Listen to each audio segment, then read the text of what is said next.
Yo creo que es importante entender una diferencia de cómo el espiritismo ha cambiado esa percepción de Jesús. Hablemos de antes del espiritismo. ¿Quién era Jesús para el mundo? Jesús es una imagen al mismo tiempo histórica, controversial, religiosa y mítica. Vemos en textos antiguos, el propio Homero mencionaría a Jesús, haría referencia a la imagen de Jesús. Entonces, posee, se posee la idea de un Jesús histórico. Vemos que la religión le presenta a Jesús como una deidad, hijo de Dios, más no solamente hijo de Dios, sino como Dios mismo. Y al presentarlo de esa manera, da pie a fundar un gran grupo de doctrinas y pensamientos alrededor. Entonces, naturalmente, si es que yo estoy defendiendo a un Dios, soy portador también de la verdad. Aquella idea sesgada, antropológica en nuestro mundo ha hecho muchas veces que se creen varias tendencias religiosas basadas en la misma figura de Jesús. Jesús se presenta como el ideal en muchas personas en cuanto a que es el ser perfecto como tal, la figura crística. Y al mismo tiempo se presenta como un salvador de las almas absolutamente de todos. Eso, todo esto pre-espiritismo. Post-espiritismo, siendo la figura de Jesús aceptada, rechazada por muchos, el espiritismo nos trae la imagen de Jesús de una forma totalmente diferente. Jesús como un ser humano. Y este ser humano con la capacidad, la conciencia de ser responsable consigo mismo y siendo un puente para con la divinidad. Entonces, Jesús dentro del espiritismo deja de ser el salvador de una persona inconsciente, el salvador del pecador, para convertirse en un puente, ejemplo moral para alcanzar la libertad de conciencia en el individuo. Eso nos trae el espiritismo. El espiritismo nos enseña este Jesús que está en contacto con sus sentimientos y que invita a todas las personas a que se humanice. Y eso es bastante diferente a lo que lo que la religión mismo propone. La religión siempre propone divinización. Es así, por ejemplo, que en las principales religiones o la religión más conocida, por ejemplo, la católica, tenemos esta especie de avatares, seres especiales, santos, que ya no solamente eh, están presentes en cuanto a su grandeza moral, porque hay que reconocer, San Antonio, San Francisco de Asís y muchos más son verdaderos ejemplos morales. No todos, pero la mayoría son grandes ejemplos morales. Y que a la par de ese ejemplo moral tienen ciertas cualidades o potenciales desde cierto punto de vista divinos. Han sido tocados por la mano del Creador y por eso tienen el don de cura, por eso tienen el don de bilocación y otros fenómenos que nosotros podemos entender. Entonces la religión nos lleva a divinizarnos. El ser humano no puede ser humano, sino que a través de la castidad y de la pureza se diviniza. Deja de ser un ser humano para convertirse en una deidad, en un santo. El espiritismo nos enseña un Jesús que a través de Kardec, el espíritu de verdad como tal, ¿no?, que conforma la codificación espírita, nos dice que fuera de la caridad no existe salvación. Pensamiento que desarrollase Kardec a través del entendimiento de la codificación espírita. Más también nos muestra que el espírita debe ser aquella persona que se mejora a sí mismo día a día. Jesús nos trae dentro del espiritismo al ser humano realizado, libre en su conciencia, que está dispuesto ya a vivir la felicidad. Eso hace que nosotros entendamos que Jesús nos, nos marca la pauta y es ese puente hacia nuestra felicidad, y que nosotros podemos vivirla porque es algo posible. Si Él, siendo ser humano, pudo alcanzar todo eso, nosotros también podemos alcanzarlo. Quizás no en una sola vida, necesitaremos más vidas, pero podemos lograrlo porque hay algo que es insuperable: conducta moral.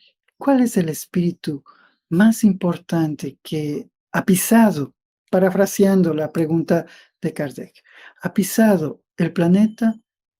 Ved a Jesús. Y la respuesta es muy curiosa.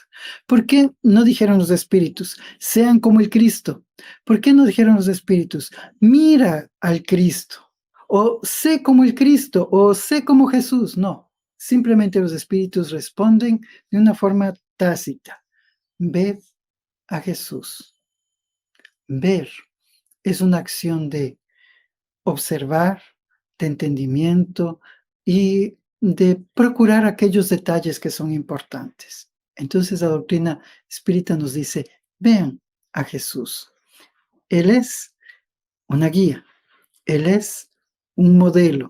Y si nosotros seguimos esa guía y ese modelo, eso ya hace que nuestra vida sea más leve, porque no es una imposición a la perfección, algo que no vamos a llegar. Y el propio Jesús, cuando un maestro de la ley se acerca para él y le dice, maestro bueno,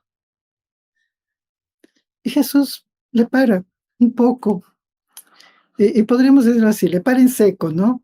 Le dice, ¿por qué me dices eso? ¿Por qué me dices maestro bueno? ¿No sabes que solamente Dios es bueno? Es una respuesta para sentarse, ¿no? Para quedarse quieto y sentado. ¿Cómo me puedes decir, Jesús, eso? Si tú eres Jesús. Sí, pero yo soy maestro. Y le aclara eso. Pero solamente Dios es bueno. Y eso nos lleva a comprender que Jesús nunca procuró la perfección de la humanidad, pero sí la concientización de la humanidad. Y cuando nosotros somos conscientes, somos libres. Y en la inconsciencia, en la ignorancia, no podemos ser libres porque estamos atormentados. Yo tengo una pregunta bien interesante. Entonces, la doctrina espírita nos dice que todos fuimos creados simples e ignorantes. Jesús fue creado simple e ignorante. Jesús también fue creado simple e ignorante mucho antes que todos nosotros. Sí, nosotros somos bien nuevos, ¿no? Con relación a Jesús, somos muy nuevos, pero Jesús ya viene hasta nosotros ya con todo aquel conocimiento, habiendo vivido todo y habiendo pasado todos aquellos momentos o estagios que nosotros todavía tenemos que superar. Entonces Jesús ya pasó por todo lo que nosotros pasamos. Por eso vemos un Jesús equilibrado que no se sorprende. Perdónale porque no saben lo que hacen.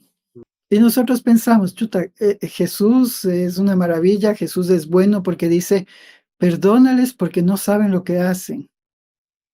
Entonces, ¿está diciendo que Él nos perdona? No, está diciendo, Padre, si ves lo que están haciendo, se están haciendo daño a ellos mismos. Ellos están haciendo daño, no me están haciendo daño a mí. Yo ya reconocí que soy un ser superior. Ya reconocí que soy un espíritu, pero ellos todavía no reconocen. Ellos están pensando que me pueden matar. Entonces, Dios, perdónales por eso que se están haciendo ellos mismos. Procura que se iluminen sus mentes para que no sea la entrada a esa realidad tan dura en su vida. Entonces vemos a un Jesús que ya transitó por esos estados de ignorancia para encontrar la luz, para cristificarse, para limpiarse de todo eso. Entonces Jesús ya pasó por todas esas reencarnaciones y regresó ya, entre comillas, purificado, perfeccionado para servir de guía, para servir de ejemplo. Hablando, siguiendo del tema, entonces la doctrina espírita nos dice que hay pluralidad de mundos, ¿verdad?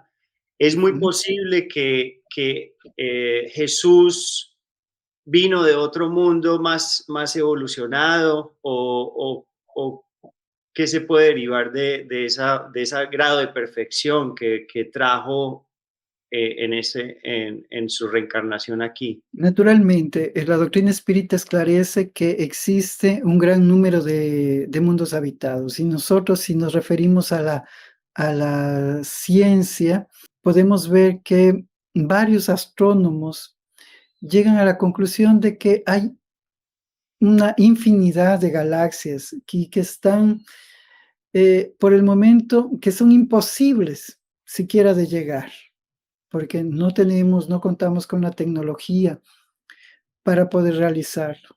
Todavía es un sueño poder llegar hasta Marte, ¿sí? Y es otro sueño poder pisar nuevamente la Luna. Entonces, podemos observar que hay un nivel de atraso también en cuanto a la tecnología, ¿no? Entonces, ¿quién quita que si en esa infinidad de planetas, de galaxias, existan, igual que nosotros, seres inteligentes, racionales, que ya pasaron por un proceso evolutivo? Entonces, la lógica nos dice que sí, ¿sí? Y no es un tema para discutir sobre extraterrestres ni nada de eso, ¿no? Simplemente es evolución. La vida evoluciona y la vida jamás se extingue. El proceso de evolución y de vida, el proceso de reconstitución energética hace parte de la física. Entonces, al que toda inteligencia y toda vida sea energía, va a permitir que ésta pueda desplazarse y que pueda manifestarse en cualquier momento. Nosotros no podemos entender completamente el concepto de Dios. Simplemente tenemos la luz del espiritismo que nos dice es inteligencia y es la causa primera de todo. Y con eso ya tenemos mucho que pensar. Si pensamos en todo eso, significa que Jesús ya evolucionó a un nivel que nos puede ayudar a nosotros a evolucionar. Esa ley de solidaridad está presente en las leyes naturales dictadas por el espiritismo. La ley de progreso y la ley de sociedad. Todo espíritu va a procurar el progreso del otro. Hablemos un poco también, ya hablando de Dios, la gran diferencia del concepto de Dios de la antigüedad al Dios que trajo Jesús eh, y al Dios que ha traído la doctrina espírita. Nosotros podemos ver un Dios de tipo panteísta, ¿no? Dentro de las religiones, un Dios que está caracterizado y humanizado. Entonces es un Dios que se enoja, que da tributos a determinadas personas, que detesta a otros, que defiende un grupo de personas y otros no los defiende simplemente porque no es el pueblo escogido o porque no le corresponde. Entonces vemos un Dios antropomorfo y muy humanizado, ¿sí? Culturalmente tenemos eso, religiosamente tenemos eso. Vemos que Dios se expresa, Jesús presenta la imagen de Dios como Padre también en contexto de la cultura en el cual él mismo se desarrolló. Entendamos que en aquella época todavía se estaba constituyendo el concepto de familia. Entonces, ¿qué era la familia? ¿Cómo estaba constituida la familia? Estaba constituido por un patriarca y este patriarca era quien tomaba las decisiones. ¿Y quién era más próspero? El patriarca que tenía el mayor número de hijos. Naturalmente, eso era bueno, tener un gran número de hijos con un buen número de nueras, con muchas cabezas de ganado, ¿no? Animales, ¿sí? Y muchos niños, porque eso iba a garantizar la dominación del espacio. Entonces, eh, tener, tener que el patriarca tenga muchos hijos, nueras, nietos, animales. Eso era la familia y sirvientes. Todos ellos estaban constituidos dentro de la familia. Entonces, Jesús presenta la imagen de Dios. Cuando ustedes se dirijan a Dios, digan así, Padre nuestro. Entonces, en ese momento, para ellos fue bastante lógico porque pensaron así, es verdad. Entonces, tiene razón Jesús porque tiene hijos y somos nosotros. Tiene nueras y es verdad, tiene nueras. Y hay árboles y hay animales, entonces es dueño de todo. Entonces sí podemos dirigirnos a Dios como Padre. Y de ahí comienza otro ciclo de antropor, de darle una figura humana también a Dios. Dios es humano porque es como un padre. No salimos de eso. Viene el espiritismo y nos habla del panteísmo, nos habla de todas estas vertientes donde nosotros le damos un contexto humano a Dios. Y Kardec hace la mejor pregunta del mundo, que es la pregunta que a mí me llevó a ser espírita. ¿Qué es Dios? No es quién, no es dónde está, es qué. Entonces, Kardec comprendió que no era una persona, que tampoco es una cosa. Entonces, ¿qué es? Y en realidad nosotros no sabemos qué es. Es algo indefinible. Por eso la respuesta es excelente. Dios es inteligencia.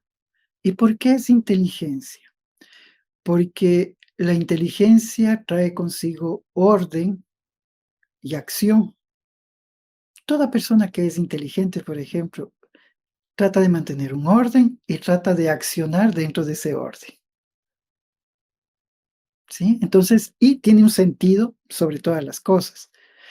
Y si nosotros vemos los ecosistemas complejos que existen en el planeta, mantienen un orden, mantienen un equilibrio. Cuando destruye un ecosistema, acontece una cosa, puede aparecer una enfermedad. Por ejemplo, pensemos el ébola, terrible. La polución de ciertas regiones de una selva en el África hizo que aparezca el ébola, surgiese esa enfermedad. Entonces, los ecosistemas significa que lo que nosotros, a nuestro parecer, puede ser caótico, tiene un orden y tiene un orden inteligente. Entonces podemos ver la mano de Dios en este orden inteligente de todas las cosas. Entonces cambia completamente. Qué bien. Y bueno, ya nos hablaste del pasado, ya estamos hablando del presente. ¿Qué tiene que ver Jesús? ¿Cuál es el plan de Jesús para nuestro futuro? El plan de Jesús para nuestro futuro es justamente humanizarnos más, en el sentido que expresemos todas aquellas cualidades que forman parte de un ser humano.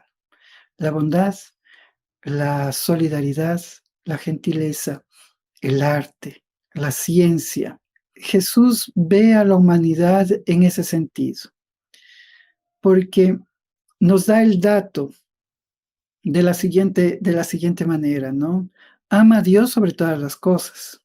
¿Y? Lo podemos hacer. Podemos amar a Dios. Ama al prójimo como a ti mismo. Y ahí comienzan los problemas, ¿no? Porque, ¿y por qué? ¿Por qué tengo yo que amar al prójimo? Porque cuando tú amas al prójimo, entonces estás en contacto con la divinidad. ¿Y por qué yo en contacto del amor? Porque la premisa es ama al prójimo, amar. Ese es el puente, ¿no? Amar. No dice, mira al prójimo. Sería más fácil, no estoy viéndote. Se acabó. Ya te vi, entonces yo ya estoy progresando. No, el paso es amar. ¿Por qué yo tengo que amar?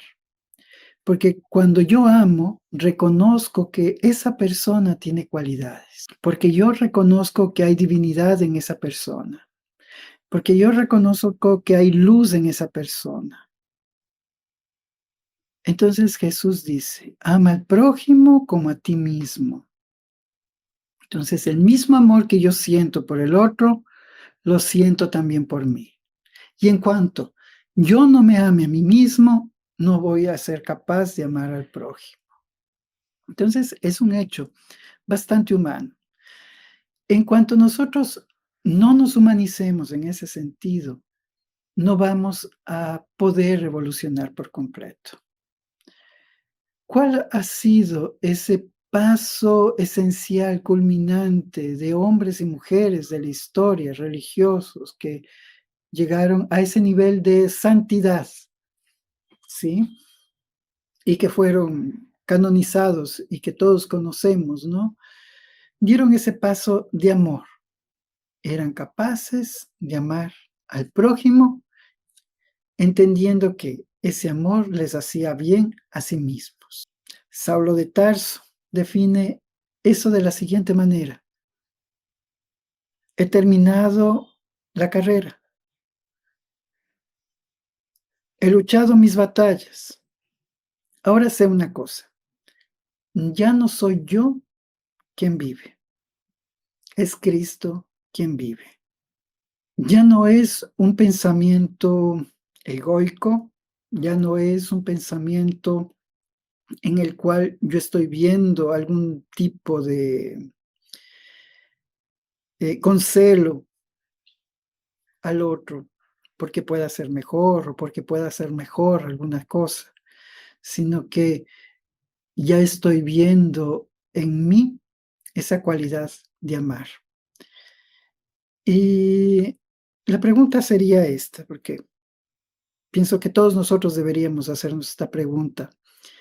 ¿Qué pasaría si yo me dedico a amar y sobre todo a amarme a mí? Porque amarme a mí significa que yo voy a evitar tener enojo, porque me veo mal. Me veo mal. Si yo estoy enojado, me veo mal. Si yo agredo, me veo mal. Yo no me merezco vivir eso. Si yo hago daño a una persona, me veo mal. Yo me veo feo, mal. No me merezco vivir eso. Si soy una creación divina, venido de la divinidad y tengo la oportunidad de estar aquí, entonces puedo amarme. Y muchas cosas malas que yo puedo hacer, no me merezco vivir. Y es así lo que quiere inculcar Jesús en nuestros corazones. Merecemos algo mejor, como la mujer equivocada. ¿Sí? Quien esté libre de pecado, lance la primera piedra. Jesús hubiese podido instalarse y lanzar todas las piedras que quisiera. Así de simple. Pero, siendo elevado Jesús, prefiere estar junto con aquella mujer y decirle palabras interesantes. ¿Dónde están aquellos que te juzgan? Muéstrame, ¿quién te juzga? ¿Por qué? Porque el juicio era ella misma. Ella propia se estaba juzgando. Ya no había nadie. ¿Quién te juzga? Bueno, si nadie te juzga, entonces cabe un consejo. Vive tu vida de forma que no te arrepientas. Y es un mensaje del espiritismo. Conócete a ti mismo. Me pregunto todas las noches. Hice todo lo que tenía que hacer. Le hice mal a alguien. Ocupé todas las oportunidades para hacer el bien. Entonces Jesús nos lleva a humanizarnos. Y a ustedes que nos están viendo hoy, de verdad les deseo como siempre mucha paz y hasta el próximo episodio. Hasta luego.